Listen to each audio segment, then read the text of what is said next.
Hello dear students, हम continue कर रहे हैं reproduction in plants and animals, जिसमें हमने प्रीवियस वीडियो में हम मेथड्स ऑफ पॉलिनेशन देख रहे थे, reproduction in plant by the sexual reproduction. तो हमने जो था उसमें हमने पॉलिनेशन कैसे होता है, मतलब क्या होता है वो देखा था। अभी हम जो है इस वीडियो में कवर करने वाले हैं एजेंट्स ऑफ पॉलिनेशन। मैंने आपको बताया था कि दो टाइप का पॉलिनेशन होता है, self pollination and cross pollination. ठीक है, तो जो पॉलिनेशन है उसको कंप्लीट करवाने के लिए कुछ एजेंट्स, मतलब कुछ एक्सटर्नल सोर्सेस ज़रूरी होते हैं, और वो क्या क्या हैं हम वो देखें। तो एजेंट्स ऑफ पॉलिनेशन मेनली 3 होते हैं: इंसेक्ट, वाटर एंड विंड। ठीक है, तो अब यदि हम देखें इंसेक्ट पॉलिनेशन क्या होता है, तो जिसमें पॉलन ग्रेन्स का ट्रांसफ़र किसके थ्रू हो, इंसेक्ट के through. Insect like honey bee, butterfly, moth, wasps, है ना, एक्सेट्रा। तो इस तरह का पॉलिनेशन जो है वो मैरीगोल्ड में, दहलिया में, इनमें देखा गया है। अब इंसेक्ट पॉलिनेशन जो होगा वो किस तरह से होता है, मतलब किन तरह के उसमें होता है फ्लावर्स में। तो सबसे पहले तो कोरोला ब्यूटीफुल होगा एंड ब्राइट कलर होगा, फ्लावर्स की स्मेल स्वीट होगी, फिर फ्लावर में नेक्टर प्रोड्यूस होगा ताकि उसकी तरफ इंसेक्ट अट्रैक्ट हो। पॉलन ग्रेन्स जो होगा न्यूट्रिशन एंड एडिबल जो है उन इंसेक्ट के लिए होंगे, न्यूट्रिशन से फुलफिल होंगे और इंसेक्ट के लिए एडिबल होंगे। पॉलन ग्रेन्स नेचर में स्टिकी होगा, स्टिग्मा भी नेचर में स्टिकी होगा ताकि उन पे पॉलन ग्रेन आसानी से स्टिक हो सके। दूसरे तरह का जो पॉलिनेशन है वो है वाटर पॉलिनेशन। तो वाटर पॉलिनेशन में क्या होता है, इसमें पॉलन ग्रेन्स जो होते हैं वाटर के थ्रू ट्रांसफ़र होते हैं। तो अब ये जो है मेनली एक्वेटिक प्लांट्स में ही देखने को मिलता है, मतलब ऐसे प्लांट जो मेनली वाटर में ही रहते हैं। तो अब इनके क्या क्या कैरेक्टरिस्टिक्स हैं, हाइड्रेलिया और वेलेस्नेरिया में ये होता है ना। फ्लावर्स जो होंगे स्मॉल होंगे और डल इन कलर होंगे। ठीक है, स्मॉल और dull in colour. Pollen grains light and waterproof होंगे। पता लगा वाटर में ज़्यादा टाइम तक रहने के कारण ये सड़ नहीं जाए, तो ये वाटर प्रूफ होते हैं। स्टिग्मा लॉन्ग, स्टिकी और वाटर प्रूफ होता है। Nectar and odour are absent, nectar भी नहीं होते हैं और ऑर्डर भी नहीं, मतलब किसी भी तरह की कोई स्मेल नहीं होती है इसमें। थर्ड तरह का पॉलिनेशन जो हम देखें वो है विंड पॉलिनेशन। तो विंड पॉलिनेशन में क्या है, it is the transfer of pollen grains through the wind, characteristics features of wind pollination कहलाता है। अब इसमें क्या होंगे, नेक्टर अब्सेंट रहता है, फ्लावर्स जो रहते हैं बहुत छोटे होते हैं क्योंकि एयर के थ्रू ट्रांसफ़र करना है तो एकदम लाइट वेट होने चाहिए। ठीक है ना, और स्मॉल सिपल्स और कलर नहीं होता है इनमें। ठीक है, इनमें किसी भी तरह की कोई फ्रेगमेंट नहीं होती है। Light, smooth and non sticky होते हैं। पॉलन ग्रेन्स जो होते हैं लार्ज अमाउंट में प्रोड्यूस होते हैं।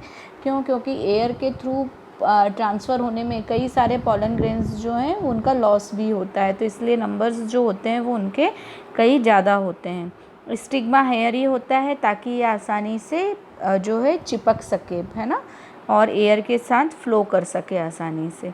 ठीक है, देन हम नेक्स्ट जो आ रहे हैं फर्टिलाइजेशन। काफ़ी इंपॉर्टेंट डेफिनेशन है fertilisation. Fertilisation after the pollination जो प्रोसेस होती है वो फर्टिलाइजेशन, और फिर उसके बाद होता है पोस्ट फर्टिलाइजेशन। तो फर्टिलाइजेशन क्या होती है, हम उसको बोल सकते हैं fusion of male and female gametes leading to the formation of zygote. जब मेल और फीमेल गैमेट्स आपस में मिलते हैं, फ्यूज़ होते हैं, तो मेल गैमेट हमने देखा था क्या था, गाइनोशियम और एंड्रोशियम, और फीमेल गैमेट क्या था, गाइनोशियम। तो जब दोनों आपस में फ्यूज़ होते हैं तो जाइगोट का फॉर्मेशन होता है, और इस प्रोसेस को फर्टिलाइजेशन बोलते हैं। और आफ्टर द फर्टिलाइजेशन जो डेवलपमेंट होता है एम्ब्रायो का, वो जो है वो पोस्ट फर्टिलाइजेशन कहलाता है। तो हम दोनों को देखते हैं। तो सबसे पहले हम देखें, pollen grains are transfer from stigma to one flower to the anther of the another flower, from the anther to the stigma of the same flower. देखो पॉलन ग्रेन्स जो है वो क्या होगा, एंथर टू स्टिग्मा या तो दूसरे flower पे जाएगा या anther to stigma same flower पे जाएगा। तो पहले वाली प्रोसेस में हुआ transfer of pollination. Then next process है, पॉलन ग्रेन्स जो होंगी स्टिग्मा से लैंड होके जर्मिनेट होके पॉलन ट्यूब का फॉर्मेशन करेगी। मतलब जैसे ही ये स्टिग्मा पे आता है ना, तो ये क्या करता है, यहाँ से एक पॉलन ट्यूब का फॉर्मेशन करके और उसके नीचे पॉलन नीचे आ जाता है।